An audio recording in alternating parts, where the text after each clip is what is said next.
Good evening, guys. Today is fourth class of Java, and I will discuss the topic type of variables in Java. Java में तीन types के variable होते हैं: instance variable, local variable, static variable. So first point is instance variable. A variable declared inside the class block but outside the method block. That variable is known as instance variable. वो variable जो class block के अंदर declare होते हैं उनको हम instance variable कहते हैं. लाइक इज क्लास का नाम test, open curly bracket int a. This is the instance variable. Now instance is a synonym of object. इसका मतलब ये होता है कि अगर आपने इंस्टेंस वेरिएबल को डिक्लेयर किया है क्लास के अंदर और आप इसको एक्सेस करना चाहते हो तो कॉल करने के लिए आपको ऑब्जेक्ट क्रिएट करना पड़ेगा. ऑब्जेक्ट कैसे क्रिएट करते हैं वो मैं आपको आगे बताऊंगी. नाउ द सेकंड इज, ये नॉट रिमूव कर देना, ये गलत है. Now second, local variable. A variable declared inside the method block. That variable is known as local variable. वो वेरिएबल जो मेथड ब्लॉक के अंदर डिक्लेयर होते हैं उनको हम लोकल वेरिएबल कहते हैं, और लोकल वेरिएबल को एक्सेस करने के लिए ऑब्जेक्ट बनाने की नीड नहीं है.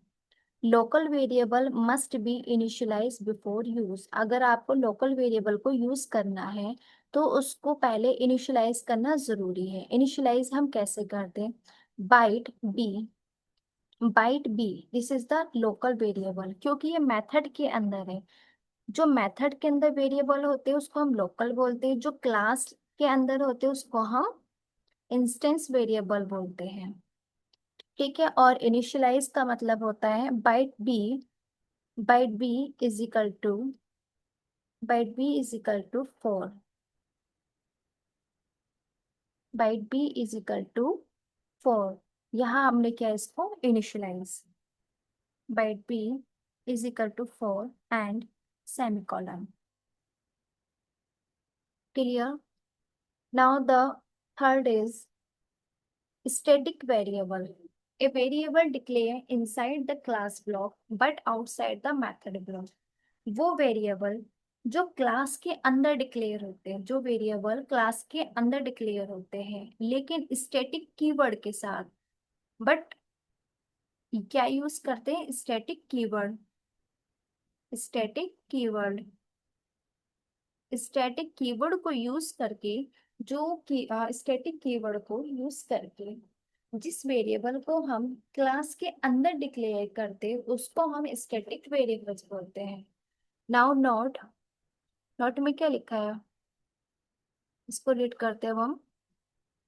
Static variable can not be local. No need of create object. Can direct access in method. Okay. Static variable को हम स्टैटिक वेरिएबल कभी भी लोकल नहीं हो सकता. लोकल मतलब स्टैटिक वेरिएबल को हम मेथड के अंदर नहीं लिख सकते. इसका एक रूल होता है कि स्टैटिक वेरिएबल सिर्फ क्लास के अंदर ही लिखा जाता है, क्लास के बाहर हम इसको नहीं डिफाइन कर सकते. Now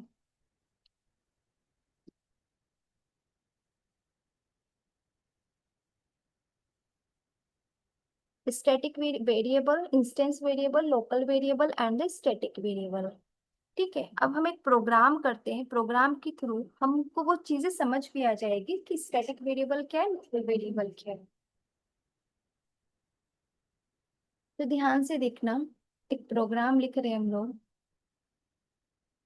class class test, double T लगा लेते हैं, test.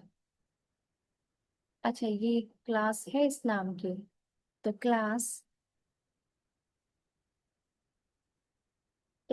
Put class put open curly bracket. Now instance variable int b is equal to 10. This is instance variable. Now static static float B float, यहाँ एक काम करते हैं, ए लिखते हैं, ए ए राइट किया यहाँ, then B is equal to 11, ठीक है। int a, this is the static variable, sorry, instance variable, and static float b is equal to 11, this is the static variable, okay. और ये हमने कहाँ लिखा, क्लास के अंदर, public static wide man string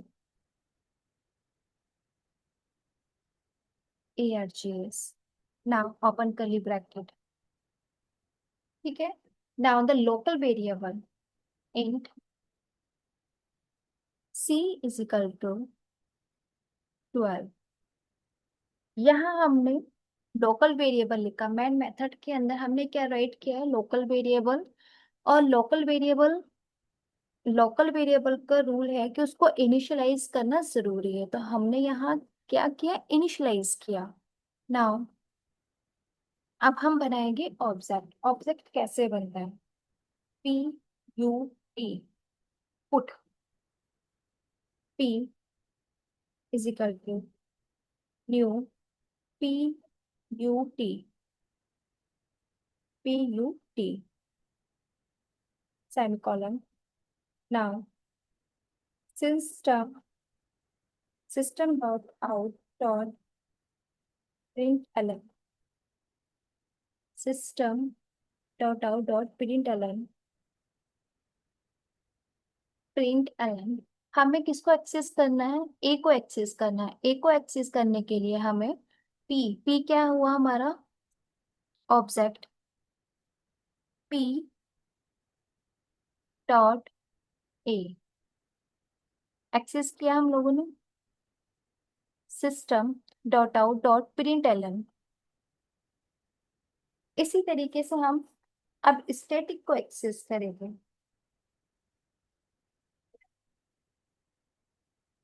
static को एक्सेस करने के लिए control C control B, system dot out dot print Elon.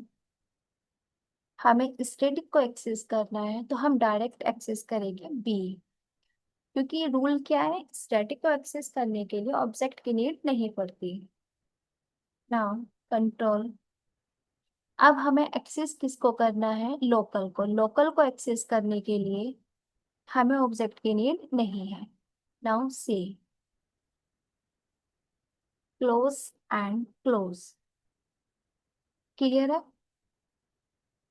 So control C, save करते हैं हम लोग, सेव एज में जाकर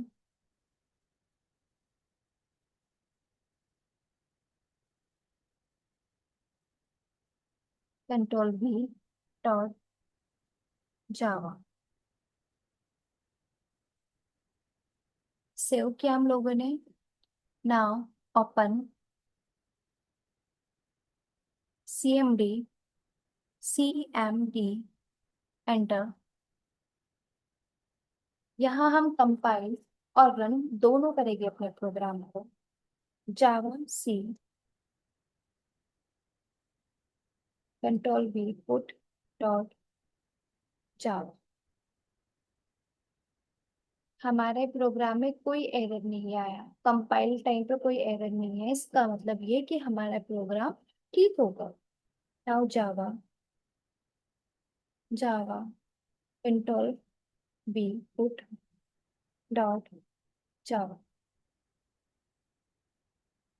एंटर।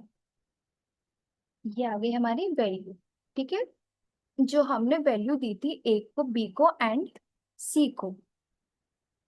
क्लियर है यहाँ, एनी डाउट, यहाँ ध्यान से देखिएगा। ए की वैल्यू 10, बी की वैल्यू 11 एंड सी की वैल्यू 12। क्लास के अंदर हमने इंस्टेंस वेरिएबल को रखा है और स्टैटिक वेरिएबल को रखा है। ठीक है, ये रूल रूल क्या कह रहा है, इंस्टेंस वेरिएबल वो वेरिएबल होते हैं जो क्लास के अंदर रखे जाते हैं, और स्टैटिक वेरिएबल वो वेरिएबल होते हैं जो क्लास के अंदर रखे जाते हैं, लेकिन उसके लिए हमें स्टैटिक कीवर्ड का यूज करना पड़ेगा। नाउ लोकल वेरिएबल वो वेरिएबल होते हैं जो मेथड के अंदर रखे जाते हैं, लेकिन हमें इनिशियलाइज करना जरूरी है। अगर हमें कॉल करनी है इंस्टेंस वेरिएबल को, तो हमें ऑब्जेक्ट बनाना पड़ेगा, और लोकल वेरिएबल को कॉल करने के लिए ऑब्जेक्ट की नीड नहीं है, और स्टैटिक वेरिएबल को हम डायरेक्ट एक्सेस कर सकते हैं। ठीक है।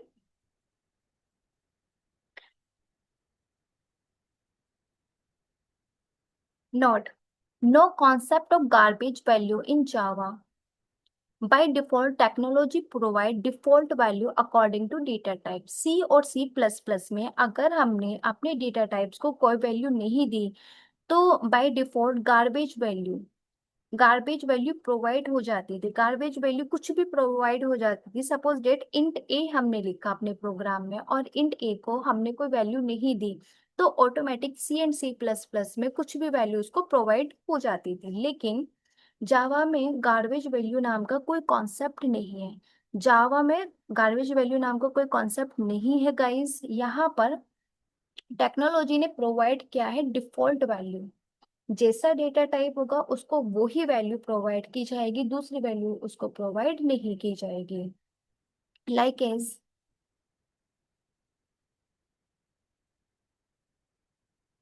बूलियन, बूलियन की डिफॉल्ट वैल्यू है फॉल्स, बाइट की डिफॉल्ट वैल्यू है जीरो, शॉर्ट की zero, int zero, long zero, flute 0.0, double 0.0, और स्ट्रिंग की होती है हमारी नल।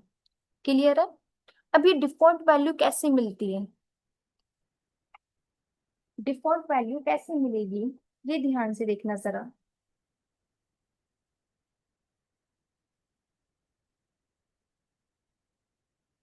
हम्म, और ये डिफॉल्ट वैल्यू भी ना गाइस, सिर्फ इंस्टेंस, ये जो डिफॉल्ट वैल्यू है हमारी static variable and instance variable और स्टैटिक वेरिएबल को ही प्रोवाइड होती है। लोकल वेरिएबल को कभी भी डिफॉल्ट वैल्यू प्रोवाइड नहीं होगी। अब ये किस तरीके से प्रोवाइड होती है, जब हम अपने प्रोग्राम्स को लिखते हैं, तो जेवीएम में एक हीप नाम का एरिया होता है। जब भी न्यू चलता है, कहाँ है न्यू, अभी हमने एक ऑब्जेक्ट बनाया था ना, सपोज यहाँ हमने क्या लिखा था, put put P is equal to new put, ये लिखा था ना हमने वहां। तो यहाँ वो ये समझो कि क्लास का नाम हमारा टेस्ट है, पुट के रिप्लेस पे हमने टेस्ट लिखा है। तो टेस्ट क्या है बेटा हमारा, यहाँ टेस्ट, टेस्ट है हमारा क्लास का ऑब्जेक्ट। टेस्ट क्या है वो हमारा यहाँ क्लास का ऑब्जेक्ट। टी रेफरेंस वेरिएबल और क्लास टाइप वेरिएबल, टी क्या हुआ हमारा, रेफरेंस वेरिएबल और क्लास टाइप वेरिएबल। ये क्या हुआ हमारा, ये है हमारा असाइनमेंट ऑपरेटर। क्या है ये हमारा असाइनमेंट ऑपरेटर। न्यू, जब भी न्यू चलता है, new always allocate new memory in heap area. जब भी न्यू चलता है हीप के अंदर, एक डायग्राम में से समझाती हूँ मैं। यहाँ हमने जब अपने प्रोग्राम में ऑब्जेक्ट बनाया, तो ये हुआ हमारा जेवीएम, और जेवीएम के अंदर होता है हमारा हीप। जेवीएम के अंदर एक सेक्शन होता है जिसका नाम होता है हमारा हीप, और हीप के अंदर मेमोरी रन टाइम पर मिलती है। हीप के अंदर रन टाइम, अब क्या होता है जब भी न्यू चलता है, हमने क्या लिखा यहाँ न्यू, ये लिखा हमने, जब भी हम ऑब्जेक्ट बनाते हैं, ये है हमारा न्यू। न्यू क्या करता है, new always allocate new memory, new always allocate new memory. लेकिन कैसे बनाता है, जब भी न्यू चलता है तो हीप के अंदर रन टाइम बफर क्रिएट होता है। न्यू चला है तो हीप के अंदर, ये क्या है हमारा, हीप के अंदर रन टाइम बफर क्रिएट करता है। हीप के अंदर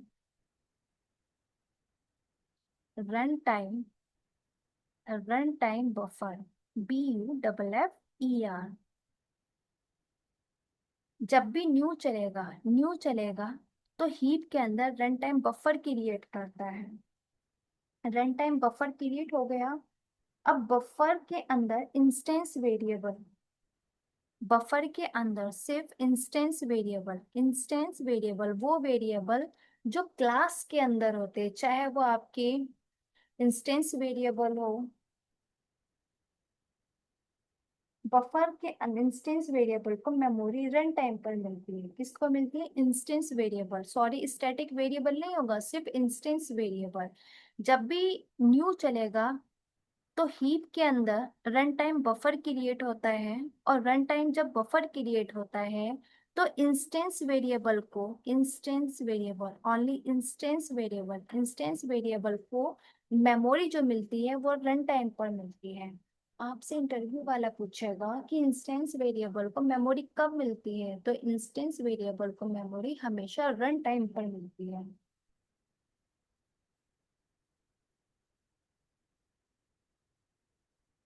ठीक है, ये समझ आया ना यहाँ? जब न्यू चलता है तो हीप के अंदर रन टाइम बफर क्रिएट करता है, और जब रन टाइम बफर क्रिएट होता है तो एक रेफरेंस आईडी भी जनरेट होती है। एक रेफरेंस आईडी क्या होती है? एक रेफरेंस आईडी भी जनरेट होती है। अब ये रेफरेंस आईडी किसके पास गई है? न्यू के पास। और यहाँ हीप के अंदर कौन से वेरिएबल्स आते हैं? Instance variable. इंस्टेंस वेरिएबल को हमेशा मेमोरी कब मिलती है? रन टाइम पर मिलती है। तो न्यू के पास जब हमारे न्यू हमारा ये न्यू न्यू के पास क्या है? Reference ID. और ये रेफरेंस आईडी जब न्यू के पास आती है तो न्यू किसको असाइन करता है? न्यू असाइन करता है जो भी रेफ क्लास टाइप का वेरिएबल होगा। ये क्या है? टी, क्लास टाइप का वेरिएबल। ये टी क्या है? हमारा ऑब्जेक्ट, ये है हमारे क्लास टाइप का वेरिएबल। तो न्यू किसको रेफरेंस आईडी देता है? क्लास टाइप के वेरिएबल को।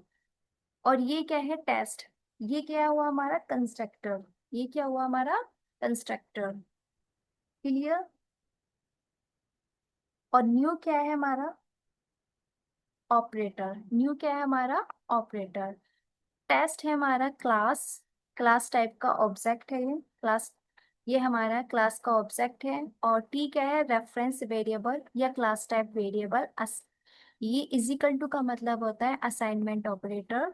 एंड न्यू, न्यू हमारा ऑपरेटर होता है, और टेस्ट है हमारा कंस्ट्रक्टर। जब भी न्यू चलता है तो हीप के अंदर रन टाइम बफर क्रिएट करता है, और रन टाइम बफर जब क्रिएट होता है तो इंस्टेंस वेरिएबल को मेमोरी मिलती है। इंस्टेंस वेरिएबल को जो मेमोरी मिलती है वो रन टाइम पर मिलती है। किस टाइम पर मिलती है? रन टाइम पर मिलती है। और रन टाइम पर जब मेमोरी मिलती है तो एक रेफरेंस आईडी भी क्रिएट होती है। वो रेफरेंस आईडी किसके पास जाती है? न्यू के पास में। क्लियर? जब हमने अपने प्रोग्राम में जब हमने अपने प्रोग्राम में ऑब्जेक्ट बनाया था, ये रहा, ये हमारा क्या है गाइस? ये हमारा ऑब्जेक्ट है।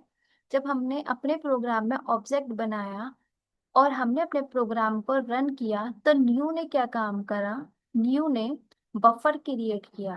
अब जब बफर क्रिएट हुआ हीप के अंदर तो एक रेफरेंस आईडी भी जनरेट हुई। वो रेफरेंस आईडी न्यू के पास आ गई, और जब रेफरेंस आईडी जनरेट हुई वो न्यू के पास आ गई। तो मेमोरी इंस्टेंस वेरिएबल को मिली। इंस्टेंस वेरिएबल को मेमोरी मिलेगी। मेमोरी कब मिलेगी? रन टाइम पर। Like is the int a is equal to 10, ये क्या हमारा इंस्टेंस वेरिएबल, इसको मेमोरी कब मिलेगी? रन टाइम पर मिलेगी। क्लियर है? पुट, ये क्या हुआ हमारा? ऑब्जेक्ट, क्लास टाइप का ऑब्जेक्ट। ये p क्या हुआ हमारा? p है हमारा रेफरेंस वेरिएबल और क्लास टाइप वेरिएबल। ये क्लास का पुट, क्लास का ऑब्जेक्ट, ये हुआ हमारा रेफरेंस वेरिएबल, ये क्लास टाइप का वेरिएबल। असाइनमेंट ऑपरेटर, न्यू हमारा असाइनमेंट ऑपरेटर। न्यू न्यू हमारा क्या है? न्यू हमारा ऑपरेटर की ही तरह काम करता है। पुट, पुट ये हुआ हमारा put and the bracket constructor. Clear? And garbage value नाम का कोई कॉन्सेप्ट जावा में नहीं है। सिर्फ टेक्नोलॉजी प्रोवाइड करती है डिफॉल्ट वैल्यू, वो भी अकॉर्डिंग टू डेटा टाइप। और डेटा टाइप की, कौन से डेटा टाइप की क्या डिफॉल्ट वैल्यू है वो मैं आप लोगों से डिस्कस ऑलरेडी कर चुकी हूँ। तो आज की क्लास में इतना ही मैं आप लोगों को कराऊंगी। नेक्स्ट क्लास पे मैं आपको कुछ प्रोग्राम्स वगैरह और आगे का टॉपिक कराऊंगी। एक और छोटी सी चीज रह गई थी, फ्लूट और डबल। फ्लूट जो होता है गाइस वो लो एक्यूरेसी पे काम करता है। लो एक्यूरेसी का मतलब होता है पॉइंट के बाद में सिर्फ 6 या 7 नंबर ले सकते हो। और डबल जो होता है वो हमारा हाई एक्यूरेसी पे काम करता है। इसका मतलब ये होता है पॉइंट के बाद में आप 15 या 16 डिजिट इजीली ले सकते हो। क्लियर है? बाकी डेटा, बाकी primitive data types, non primitive data types दो टाइप्स के होते हैं, प्रिमिटिव और नॉन प्रिमिटिव। ठीक है गाइस, ये मेरी क्लास डेली चलती है। डायरेक्ट इसी क्लास को मत ज्वाइन करना। जितनी भी क्लास मैंने कराई है, आज ये 4th क्लास है, तो फर्स्ट क्लास से पहले आप अच्छे से देखना, उसके बाद 4th क्लास कराना। And thank you so much कि आप लोग मेरी वीडियोस को देख रहे हो, लाइक करते हो, कमेंट्स भी करते हो। Thank you so much. And अगर किसी को कोई कुछ भी किसी भी टॉपिक में किसी भी पॉइंट्स में डाउट है या डाउट होगा, तो प्लीज आप कमेंट छोड़ देना, या मैंने आपको इंस्टाग्राम आईडी भी दे रखी है, वहां भी आप मेरे से कांटेक्ट कर सकते हो। So thank you so much. Video अच्छी लगे तो लाइक, सब्सक्राइब और शेयर करना मत भूलिएगा।